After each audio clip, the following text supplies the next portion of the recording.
Hai, kembali lagi. Kali ini aku akan ngebahas tentang sesuatu hal yang agak berbeda. Kali ini aku akan ngebahas tentang pekerjaan aku sebagai seorang waiter di salah satu kapal river di Eropa. Namanya Viking River Cruise. Karena jujur masih banyak ada orang yang bertanya tentang hal ini. Bagaimana sih bekerja di River Cruise, gajinya berapa, cara ngelamarnya, dan lain-lain. Karena notabene memang banyak hal yang harus dibahas tentang ini. Walaupun sebenarnya aku sekarang lagi menganggur. Oke, kita lanjut aja.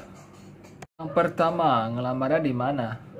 Kalau aku ngelamarnya di sebuah agensi kapal pesiar di Bali namanya Alpha Maksasai. Lokasinya di Jalan Sunset Road. Kalau di Jakarta itu lokasinya di Jalan Batu Ceper. Pas ke agen itu kita hanya perlu membawa surat lamaran. Seperti biasa kita melamar pekerjaan itu kita harus bawa surat lamaran, mengirim CV. Nanti setelah di agent kita akan di interview. Kalau dulu aku interviewnya 3 kali. Yang pertama sama pihak agensi namanya Pak Agung, yang kedua sama atasannya namanya Pak Erik, dan yang ketiga itu sama pihak kapal dari perusahaan. Interview yang pertama ini kita akan ditentukan cocoknya kita di kapal mana. Kalau kita belum punya pengalaman, mungkin kita akan ditaruh di kapal yang gajinya nggak terlalu besar. Tapi kalau kita memang sudah punya pengalaman kapal sebelumnya, sudah malah melintang di kapal pesiar, mungkin dengan mudah kita akan dapat untuk melamar di Viking River Cruise. Terus yang kedua, kita akan interview dengan atasan dari agensi ini, atasan dari Pak Agung ini.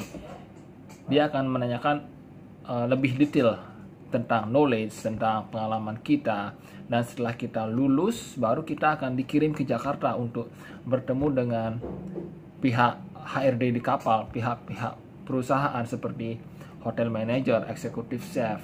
Kita akan bertemu dengan mereka, kita akan interview, dan jelas interviewnya kita pakai bahasa Inggris.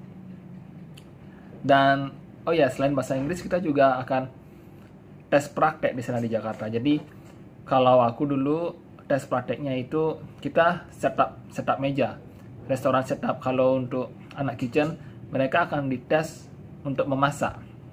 Jadi ya ada 2 jenis interview. Final interviewnya kita akan dites kesiapan kita untuk meninggalkan negara kita dan tinggal dalam waktu lama di Eropa sana. Dan yang kedua adalah knowledge test, HRD dan test knowledge. Yang kedua, syarat. Syarat yang dimaksud di sini mungkin adalah syarat ketika kalian sudah lulus dan melewati semua sesi interview. Syarat-syaratnya di antara lain adalah visa, paspor, medical. Di Viking kita tidak memerlukan Simon Book, kita tidak memerlukan BST dan lain-lain. Jadi hanya 3. Yang pertama, paspor, visa, dan medical. Ya, kita kena biaya-biaya lain sih, karena semua pengurusan itu di Jakarta, terutama visa kita akan apply di Jakarta. Untuk medical dan paspor kita bisa lakukan di Bali. Untuk biaya visa kita memakai visa Jerman, namanya Schengen visa. Kalau nggak salah ya, aku nggak tahu cara pengucapannya bagaimana. Itu kena 1.980.000. Dan untuk medical kita kena 1.500.000 untuk khusus anak Viking. Biaya-biaya lain lah, kita kena biaya-biaya bolak-balik Bali Jakarta, kita kena biaya tiket pesawat dan biaya menginap. Kita di hotel. Untuk kotak pertama aku ngekos. Yang ketiga, gaji. Kalian pasti ingin tahu berapa sih gaji seorang waiter di Viking River Cruise? Jawabannya adalah 2.500 euro. Itu adalah gaji gross ya. Gaji gross itu adalah gaji sebelum ada potongan macam-macam. Karena nanti setelah masuk rekening itu kita hanya menerima 1.800 euro. 1.800 euro itu berapa? Kalau kita rupiahkan itu kira-kira 30 juta rupiah. Dan potongannya itu lumayan banyak sih, karena kita menerima kamar di hotel itu kita bayar. Makan kita 2 kali sehari kita juga bayar. Dan kita juga membayar pajak untuk negara di sana. Kita kenanya pajak negara Swiss. Selain itu kita juga membayar pengangguran di negara tersebut. Jadi gaji kita dipotong untuk pengangguran. Ya begitulah di negara Eropa. Potongan lainnya mungkin seperti asuransi dan lain-lain. Dan lain-lainnya lupa ya apa saja. Dan kelebihan dari Viking ini adalah di saat musim pandemi seperti ini, kita sebagai anak Viking mendapat kompensasi sebesar 80% dari gaji. Ya kalian hitung-hitung saja ya 2.500 euro dikali 80%. Dan sayangnya itu hanya sampai bulan Oktober tahun 2020 kemarin. Sisanya kita zonk, kita nggak mendapatkan apapun.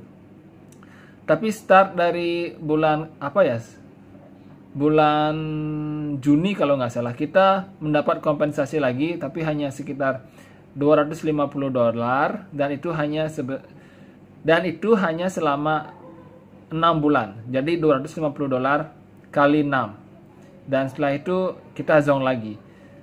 Dan saat ini aku masih menunggu kepastian untuk berangkat lagi, karena jujur untuk proses visanya agak lambat. Dan selain itu kita juga kena PPKM ya. Seharusnya tanggal 20 Juli kemarin aku sudah bisa berangkat. Ya tapi karena mendadak PPKM, Embasi dan VFS Global itu tutup. Mereka nggak mau menerbitkan visa. Dan sampai saat ini aku masih menunggu kepastian, dan semoga di tahun 2021 ini aku bisa berangkat. Aku minta doa terbaik dari kalian. Terima kasih, aku kira itu saja untuk curhatan aku kali ini. Dan mungkin jika ada yang ingin aku tambahkan, aku akan lanjut di kemudian hari. Terima kasih, bye.